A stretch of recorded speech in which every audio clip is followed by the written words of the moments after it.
ಇನ್ನು ಟಿಟಿಡಿ ಮುಖ್ಯಸ್ಥರೊಂದಿಗೆ ಸಿಎಂ ಚಂದ್ರಬಾಬು ನಾಯ್ಡು ಸಭೆಯನ್ನ ನಡೆಸ್ತಾ ಇದ್ದಾರೆ. ಅಗತ್ಯ ಕ್ರಮವನ್ನ ಕೈಗೊಳ್ಳೋದಕ್ಕೆ ಚಂದ್ರಬಾಬು ನಾಯ್ಡು ಸೂಚನೆಯನ್ನ ಕೂಡ ನೀಡಿದ್ದಾರೆ. ದುರಂತದಿಂದ ಎಚ್ಚೆತ್ತ ಟಿಟಿಡಿ ವೈಕುಂಠ ಟಿಕೆಟ್ ವಿತರಣೆ ಕೂಡ ಸ್ಥಗಿತವಾಗಿದೆ. ಕೆಲವೇ ಹೊತ್ತಲ್ಲಿ ತಿರುಪತಿಗೆ ಸಿಎಂ ಚಂದ್ರಬಾಬು ನಾಯ್ಡು ಅವರು ಭೇಟಿಯನ್ನ ನೀಡ್ತಾರೆ. ದುರಂತದಲ್ಲಿ ಸಾವನ್ನಪ್ಪಿದವರಿಗೆ ಟ್ವೀಟ್ ಮಾಡಿ ನಾಯ್ಡು ಸಂತಾಪವನ್ನ ಸೂಚಿಸಿದ್ದಾರೆ.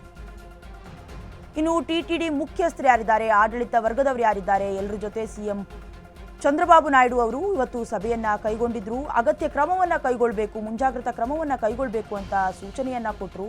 ಹಾಗೆ ಈ 6 ಜನರ ಸಾವಿಗೀಡಾದ ನಂತರ ಏನು ದುರಂತ ಸಂಭವಿಸಿತು, ತದನಂತರದಲ್ಲಿ ಆಡಳಿತ ವರ್ಗದವರು ಕೂಡ ಎಚ್ಚೆತ್ತುಕೊಂಡಿದ್ದಾರೆ. ಜೊತೆಗೆ ವೈಕುಂಠ ಟಿಕೆಟ್ಗೆ ಏನು ಸಾಲುಗಟ್ಲೆ ಲಕ್ಷೋಪಾದಿ ಭಕ್ತರು ಕೂಡ ಅಲ್ಲಿ ನೆರೆದಿದ್ರು, ಅದೆಲ್ಲದಕ್ಕೂ ಬ್ರೇಕ್ ಹಾಕಿ ಇದೀಗ ಟಿಕೆಟ್ ಅನ್ನ ಸ್ಥಗಿತಗೊಳಿಸಿದ್ದಾರೆ. ಜೊತೆಗೆ ಈಗ ನರೇಂದ್ರ ಮೋದಿ ಅವರು ಕೂಡ ಸಂತಾಪವನ್ನ ಸೂಚಿಸಿದ್ರು. ಹಾಗೆ ಟ್ವೀಟ್ ಮೂಲಕ ಚಂದ್ರಬಾಬು ನಾಯ್ಡು ಅವರು ಕೂಡ ಈ ದುರಂತಕ್ಕೆ ಸಂತಾಪವನ್ನ ಸೂಚಿಸಿರುವಂಥದ್ದು.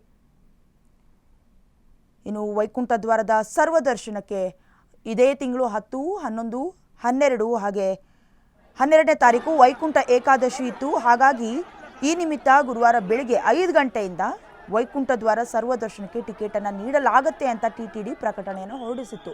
ಇದೀಗ ಟಿಕೆಟ್ ಕೊಡೋದಕ್ಕಾಗೋದಿಲ್ಲ ಅಂತ ಸ್ಥಗಿತ ಮಾಡಲಾಗಿದೆ ಟಿಕೆಟ್ ಕೌಂಟರ್ಗಳನ್ನು ಕೂಡ ಅಂತ ಪ್ರಕಟಣೆಯಲ್ಲಿ ತಿಳಿಸಿರುವಂಥದ್ದು. ಜೊತೆಗೆ ಅಗತ್ಯ ಕ್ರಮಗಳನ್ನು ಕೈಗೊಳ್ಳಬೇಕಾಗಿತ್ತು, ಆದರೆ ನಿರ್ಲಕ್ಷ್ಯ ವಹಿಸ್ತಿರೋದ್ರಿಂದ 6 ಮಂದಿ ಇಲ್ಲಿ ಸಾವಿಗೀಡಾಗಿದ್ರು.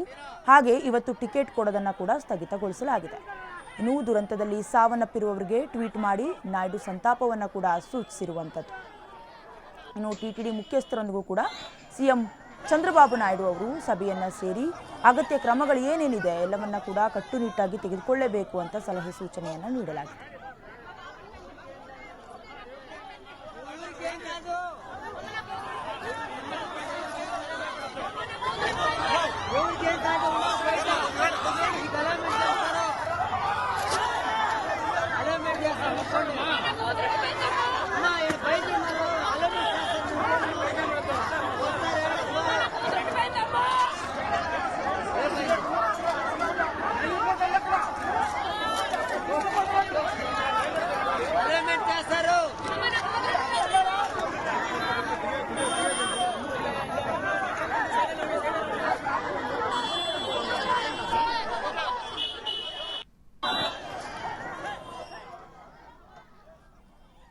ಈ ಕುರಿತು ಹೆಚ್ಚಿನ ಡೀಟೇಲ್ಸ್ ಅನ್ನ ಕೊಡ್ತಾರೆ ನಮ್ಮ ಪ್ರತಿನಿಧಿ ಲಕ್ಷ್ಮಿ. ವೈಕುಂಠ ದ್ವಾರ ಸರ್ವದರ್ಶನಕ್ಕೆ ಏನು ಟಿಕೆಟ್ ಕೊಡ್ತಾ ಇದ್ರು, ಟಿಕೆಟ್ ಅನ್ನ ವಿತರಣೆ ಮಾಡ್ತಾ ಇದ್ರು. ಈ ವೇಳೆಯಲ್ಲಿ ಕಾಲ್ತುಳಿತಕ್ಕೆ ಒಳಗಾಗಿ 6 ಜನ ಮೃತರು ಸಂಖ್ಯೆ ಏರುವಂತ ನಿರೀಕ್ಷೆಗಳು ಕೂಡ ಇದೆ ಅಂತ ಹೇಳಲಾಗ್ತಾ ಇದ್ರ ಬಗ್ಗೆ ಹೆಚ್ಚಿನ ಡೀಟೇಲ್ಸ್ ಅನ್ನ ನೀವು ಕೊಡೋದಾದ್ರೆ.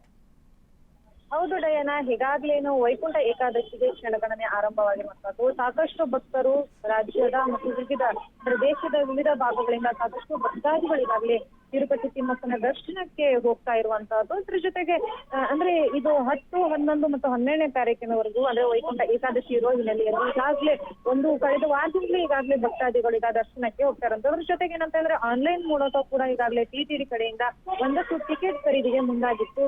ಆದ್ರೆ ಎಲ್ಲೋ ಒಂದಷ್ಟು ಜನರಿಗೆ ಟಿಕೆಟ್ ಸಿಗದೇ ಇರುವ ಕಾರಣದಿಂದಾಗಿ ಟಿಕೆಟ್ ತಗೊಳ್ಳೋದಕ್ಕೆ ಅಲ್ಲಿ ಏನು ಭಕ್ತಾದಿಗಳು ನಿಲ್ತಾರೆ ಸರದಿ ಸಾಲಿನಲ್ಲಿ. ಆದ್ರೆ ಇಲ್ಲಿ ಒಂದು ಟಿಟಿಡಿ ಬೇಜವಾಬ್ದಾರಿ ಕಂಡು ಬರ್ತಾ ಇರುವಂತದ್ದು ಏನಂತಂದ್ರೆ, ನಿನ್ನೆ ಟಿಕೆಟ್ ಕೊಡೋದಕ್ಕೆ ಮುಂದಾಗಿರುವಂತದ್ದು ಅದು ಇವತ್ತು ಗುರುವಾರ ಬೆಳಿಗ್ಗೆ 5 ಗಂಟೆಯಿಂದ ಟಿಕೆಟ್ ಕೊಡೋದಕ್ಕೆ ಮುಂದಾಗಬೇಕಾಗಿತ್ತು. ಆದ್ರೆ ಅವರು ಅಲ್ಲಿ ಯಾವುದೇ ರೀತಿಯಾದಂತಹ ಮುನ್ನೆಚ್ಚರಿಕಾ ಕ್ರಮಗಳನ್ನ ಕೈಗೊಳ್ಳದೇ ಇರುವಂತದ್ದು ಈ ಒಂದು ದುರಂತಕ್ಕೆ ಕಾರಣ ಆಗ್ತಾ ಇರುವಂತದ್ದು. ಸುಮಾರು 6 ಜನರು ಇದರಲ್ಲಿ ಅಂದ್ರೆ 5 ಜನ ಮಹಿಳೆಯರು ಸೇರಿ 6 ಜನರು ಕಾಲ್ತುಳಿತದಲ್ಲಿ ಸಾವನ್ನಪ್ಪಿರುವಂತದ್ದು. 4,000ಕ್ಕೂ ಹೆಚ್ಚು ಭಕ್ತಾದಿಗಳು ಅಲ್ಲಿ ಸರದಿ ಸಾಲಿನಲ್ಲಿ ನಿಂತಿರ್ತಾರೆ. ಇನ್ನು 20ಕ್ಕೂ ಹೆಚ್ಚು ಭಕ್ತಾದಿಗಳಿಗೆ ಈಗಾಗಲೇ ಸಣ್ಣ ಪುಟ್ಟ ಗಾಯಗಳಾಗಿದ್ದಾವೆ. ಇನ್ನು ಸಾವಿನ ಸಂಖ್ಯೆ ಕೂಡ ಈಗಾಗಲೇ ಹೆಚ್ಚಾಗುವಂತ ಸಾಧ್ಯತೆ ಕೂಡ ಇದೆ. ಸೊ ಏನಾಗಿದೆ ಅಂತಂದ್ರೆ, ಎಲ್ಲೋ ಒಂದ್ ಕಡೆ ಇದ್ರ ಜೊತೆಗೆ ಟಿಟಿಡಿದು ಕೂಡ ನಿರ್ಲಕ್ಷ್ಯ ಇದೆ, ಯಾವುದೇ ರೀತಿಯಾದಂತಹ ಕ್ರಮಗಳನ್ನ ತಗೊಂಡಿಲ್ಲ. ಅದ್ರ ಜೊತೆಗೆ ಇವತ್ತು ಅಂತ ಅನೌನ್ಸ್ ಮಾಡಿರುವಂತ ಅಂದ್ರೆ ಟಿಕೆಟ್ ನ ಇವತ್ತು ನೀಡ್ತೀನಿ ಅಂತ ಹೇಳಿ ಅವರು ಹಿನ್ನೆಲೆ ಟಿಕೆಟ್ ನೀಡುವುದಕ್ಕೆ ಮುಂದಾಗಿರ್ತಾರೆ. ಈ ಹಿನ್ನೆಲೆಯಲ್ಲಿ ಸಮಸ್ಯೆ ಆಗಿರುವಂತಹದ್ದು ಏನಂತಂದ್ರೆ, ಈ ಎಲ್ಲಾ ಬೆಳವಣಿಗೆಗಳನ್ನ ನೋಡ್ತಾ ಹೋದಾಗ ಇನ್ನೂ ಸಾವಿನ ಸಂಖ್ಯೆ ಹೆಚ್ಚಾಗುವಂತ ಸಾಧ್ಯತೆ ಇರುವಂತಹ ಮಾಹಿತಿ ಕೂಡ ಈಗಾಗಲೇ ದೊರೆತಿರುವಂತದ್ದು. ಇನ್ನು ಇದ್ರ ಬಗ್ಗೆ ತಿರುಪತಿ ಮುಖ್ಯಮಂತ್ರಿ ಚಂದ್ರಬಾಬು ನಾಯ್ಡು ಕೂಡ ಈಗಾಗಲೇ ಪ್ರತಿಕ್ರಿಯೆಯನ್ನ ನೀಡಿದ್ದಾರೆ. ಈ ಘಟನೆಯಿಂದ ನಮಗೂ ಸಹ ತುಂಬಾ ಬೇಸರ ಆಗಿರೋದು. ಇದ್ರ ಬಗ್ಗೆ ಹೆಚ್ಚಿನ ಮಾಹಿತಿಯನ್ನ ಪಡೆದುಕೊಳ್ಳಕ್ಕೆ ನಾನು ಇವತ್ತು ಸ್ಥಳಕ್ಕೆ ಹೋಗ್ತೀನಿ ಅನ್ನುವಂತಹ ಮಾಹಿತಿ ಕೂಡ ಈಗಾಗಲೇ ಹೇಳಿರುವಂತದ್ದು. ಒಟ್ಟಾರೆಯಾಗಿ ತಿಮ್ಮಪ್ಪನ ದರ್ಶನ ಮಾಡ್ಬೇಕು ಅಂತ ಹೋಗಿರುವಂತಹ ಭಕ್ತಾದಿಗಳಿಗೆ ಇದೊಂದು ರೀತಿಯಲ್ಲಿ ಇದೇನು ಶಾಕ್ ಸಂಗತಿ ಅಂತಲೇ ಹೇಳ್ಬೇಕು. ದೇವರ ದರ್ಶನಕ್ಕೆ ಹೋಗಿರುವಂತಹ ಭಕ್ತಾದಿಗಳಿಗೆ ಎಲ್ಲೋ ಒಂದ್ ಕಡೆ ದೇವರು ಕರುಣೆ ತೋರ್ಲಿಲ್ಲ ಅನ್ನುವಂತಹದ್ದು ಕಂಡು ಬರ್ತಾ ಇದೆ. ದಯಾನಂದ್, ಧನ್ಯವಾದಗಳು ಲಕ್ಷ್ಮಿ ಹೆಚ್ಚಿನ ಡೀಟೇಲ್ಸ್ಗೆ.